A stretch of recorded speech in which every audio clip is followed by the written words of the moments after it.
Mwiri wa murutwo uyu uria urathomagira kothi-ini ya wandiki wa mohoro urakorereirwo utetwo mahuti-ini itura-ini ria Mbururia, Kiambu, na indo ciake ta nguo na ibande ikaigwo hakuhi na mwiri wake. Sisi tumeamuka kama kawaida, tukaamuka tukakutana na mwili wa msichana moja umeuawa ukatupwa karibu na kwetu.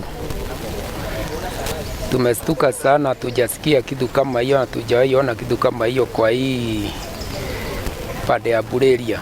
Nimepigiwa simu na mama mmoja wa community akanijulisha kuna msichana naona hapa chini kama ametupwa.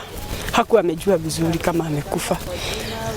Nikatoka nikapigia area chief na nikapigia sub chief na nikawaambia nateremka hapo tupatane hapo. Walifanya haraka sana na kulikuwa 6.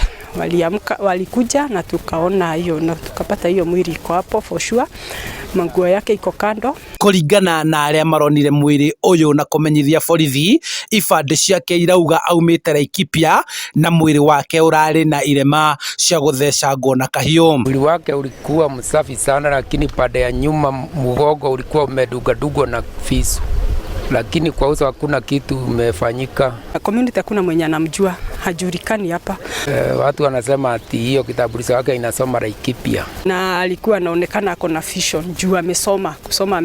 Tumepata documents zake kiasi. Kuringana na borithi, andu ana ni maikitio ngono na ni marahungwo mahuri kurumirira njuragano ino, guku arutwo kuma cukuru-ini uyu makiuria borithi kuhiuhahiuhia uthuthuria uyu. Kama mtu mumefanya kitu na yeye ama amefanya jambo lolote kwako, hakuna haja ya kuchukua jukumu kuua mtu. Mwambie atoke aende ama umuitanie kwa watu wao.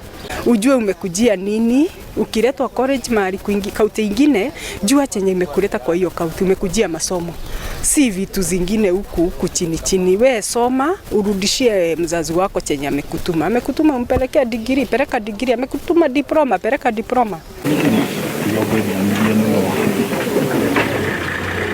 Handu-ini ha Inooro TV kuma kaunti-ini ya Kiambu, njitagwo Charles Gikunga wa Kariuki.